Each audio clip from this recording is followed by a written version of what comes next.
You want to do what? Have you gone barmy, mate? No.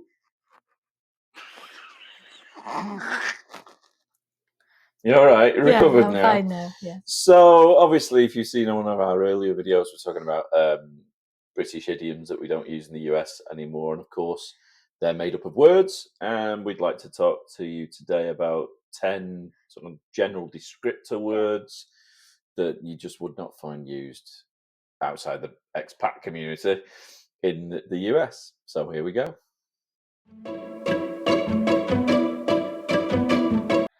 So following on from the video we made about some British phrases that we're getting excited about using again, we thought we'd talk through some words that, again, we've tried to use over here in the US, but have kind of fallen a bit dead, haven't they? Yeah. So we are kind of, again, excited about being able to use them again, that people will understand us again. I mean, we use them with one another, but Yes. we can't use them with anybody else because they don't know what we're talking about. So we're going to talk through some words that we have kind of put into this category of general descriptor. So they can be used to describe a person, or maybe a situation, or just, like you said, an action, perhaps. An action. Yeah. So just like it's got a lot of perspective. Yeah. So we're going to start off with the word that we had in the intro, which is barmy. Barmy means something's not quite right. Can be a person is not quite right in the head. Can be a situation is not quite right. It can be someone could say it when they're frustrated with I don't know. Say they're on a phone call to somebody and they're not getting what they want. That's just barmy, that. Yeah, but it's more in like a witty sense. It's not like they need actual proper psychiatric help. Yeah.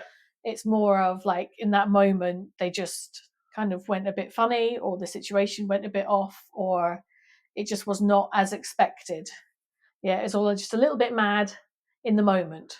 But it could mean that. It could. But it need.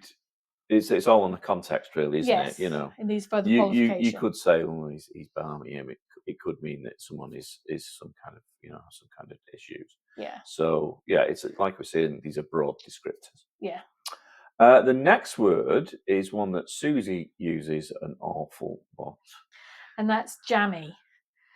And jammy does not mean smearing with lots of jam, preserves.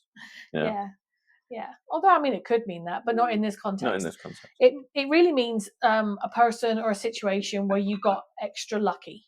Mm-hmm. So it may be like you went and you booked in a hotel and you just check in and they gave you a free upgrade. And you're like, we got a bit jammy there, didn't we? Yeah, we got a bit jammy there. Or it can be used in the connotation of like somebody who always gets something extra lucky. Like if they always do it, it's kind of like, you're just a bit of a jammy sod, And that's more of a negative, isn't it? Like, rather than jammy sod. Like you haven't really earned it, but you still got it, sort of thing.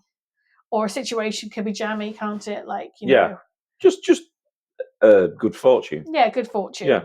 But something that you haven't really worked for, it just happened to drop in your lap, sort of thing. That's right. Yeah. Our next word is one that I don't know about your students, but I get this a lot from my students when they've been watching YouTube or anything related to the UK, and they'll say, "What's a cheeky Nando's?"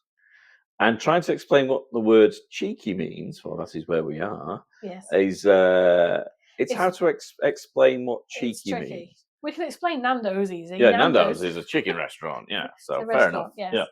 So cheeky can be used in many different situations. So it can describe, like you said, going for a cheeky Nando's, or even like going for a cheeky curry, or like cheeky Chinese or something. And it's kind of like that has a cheeky bouquet. Yeah. It's a broad. Again, these are broad descriptors. Yeah, but it can mean somebody who's also kind of asking, like pushing a little bit much and asking for a little bit extra. Yeah, is acting a bit cheeky. Yeah, or like they've said something that's kind of crossing the line a little bit, so they're acting a bit cheeky, aren't they? It's not a great transgression, but it's kind of pushing the boundaries, isn't it? It's like you're getting up to the line. You're just getting a bit too cheeky now. You need to step back, sort of thing. Mm-hmm. So it's one of those kind of phrases that kind of, I think, is sort of sounds like it says, but it can be multiple uses there, can't it? Yeah.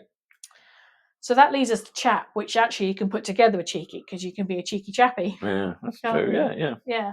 And that's something I've used a lot. Yeah, stop being a cheeky chappy. Yeah. So a chap really is just another way of saying a person, a fella. Yes. It's just makes a change from saying bloke or fella or, Man. man. It depends on how you say it as well. Mm-hmm. Like, he's a bit of a chap. Yes. Could mean someone who's a bit suave and sophisticated, couldn't it? Or if your mum said, "Oh, that's a lovely chap," then Yeah. obviously she likes him, and maybe you can, see him again. Did Not is that, obviously not since I've been married though. is that what your mum said about me? Can't remember now. Obviously made such an impression. Anyway. You did. You ate all her potatoes. She was happy with that. Oh yeah, that's true. She's Irish. They were nice. Anyway, so yes, chap, just another name for a male person, I suppose, really, in general. Which leads us on to the next one, which is probably a female equivalent instead of just saying girl or woman or whatever is lass.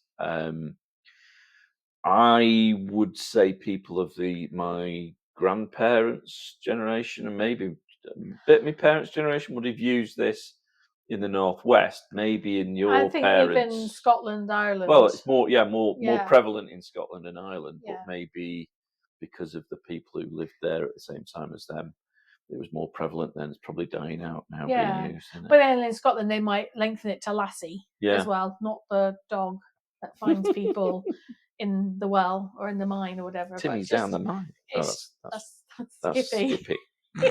That's an Australian thing. Never mind. Skippy was a kangaroo version of lassie. He used to go out and find. We're digressing here. Anyway, so lass is just a colloquial term for a girl. Yeah. Probably a younger girl rather than an older person. She's a lassie from Lancashire. Yeah. Okay.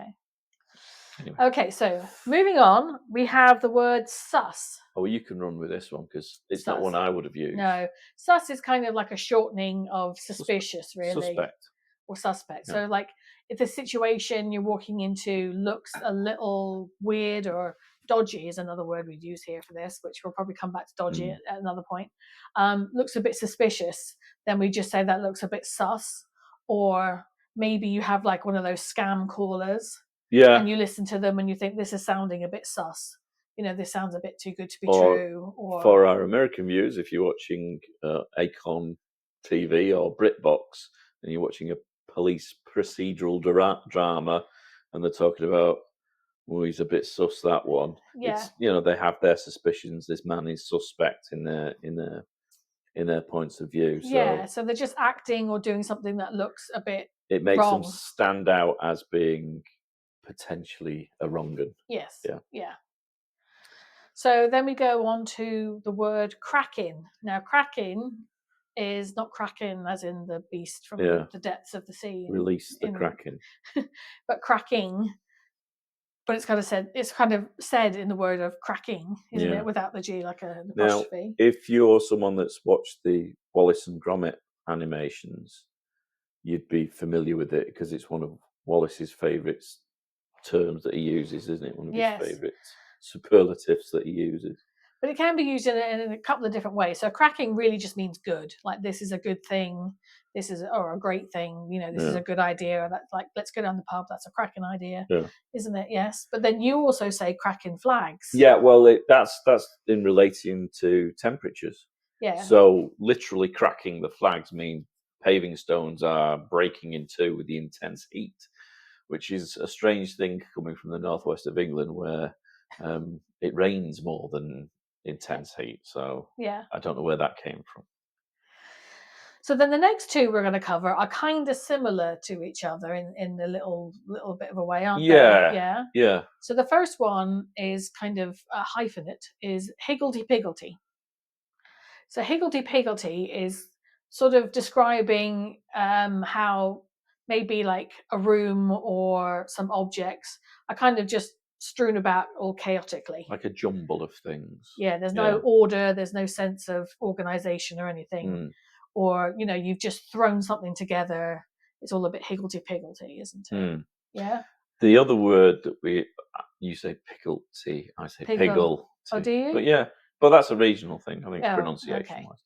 The thing that's similar but not quite is another hyphenated word, and that's skew-whiff. So let's look behind us. Oh, is the Wonder Woman poster on the wall a little skew-whiff? It would mean it was slightly out. Yeah, or It something. needed adjusting to be perpendicular. Yeah, something that just doesn't look in order, in the right shape, in the right configuration. I've been looking at the figures, and there's something skew-whiff. Yes, something skew-whiff. Yes. Or like even a situation was going really well, and then all of a sudden it took a wrong turn. Then the situation's gone a bit skew-whiff as well, hasn't it? Yes. Yeah. So yeah, it can be used in multiple ways there. All right, the next one's yours. The next one of your favourites. I do love this word. I just love saying this word as well, and that is Pootle. Or Pootle to pronounce it fully. Yeah. But Pootle is a word that you use to kind of say that you're just moving around. You're just moving around places quite quickly at a good pace, aren't you? To refer to one of our previous things, popping places. Yeah, so you could pootle and pop. Pootle and pop. So for us in the UK, if you've ever been to Britain or one of those areas, we have most of our shops in a town or a city are kind of down a high street, aren't they? So most of your shopping you would do down a high street. Well, death of retail, big story, but never mind. So like if you you wanted to go to a department store or a clothing store, but then you wanted to go to what we would call a pharmacy or a drugstore or something like that, they'd probably be all down the same high street. So you would pootle down the high street, popping into all the different shops as you go, but kind of at a pace as well. Like you're moving with a motive. With purpose. With purpose. Moving with purpose. That's a good way to describe it. Yes, moving with purpose. I will put a thing in here for anybody who has who is of our age, Generation X, who used to watch children's TV, because there used to be a series called The Flumps, and Pootle was one of the Flumps who used to wear a little beanie hat, didn't he? Yep. And he always seemed a bit sad. Yes. A little rain cloud over his head and things like that. And he was called Pootle. And he was called Pootle because, again, he used to move around quite quickly, didn't he? I can't remember. Pootle about a bit. It's a long time ago. Anyway, we do have more words, but I think for time's sake, because we're getting on a bit, we might put that into a separate episode. So we are going to leave you with one, though. This is not a general descriptor. We're going to try you to see if you know what maybe a SWOT is. So we're now moving into what we call a personal descriptor. This is how you would call you give this name to a person, a SWOT. What do you think SWOT means? Now, obviously, if you're in the UK, you know already. So this is just really for our non-British speaking people. Yeah. Yes. So drop us a line and let us know what you think SWOT means. And in the meantime, give us a thumbs up, click a subscribe button, and make sure that you stay tuned, because we're hoping, if you like these, that we will continue. Also, if there are words that you have heard of or come in contact with and you don't know the meaning, and you want us to explain them to you in a video, please let us know. We're always happy to help. I mean, we're educators by trade, aren't we? We can't help ourselves. We really can't. Anyway, enjoy your tea, have some biscuits. And we'll see you again soon. Bye-bye. Cheers.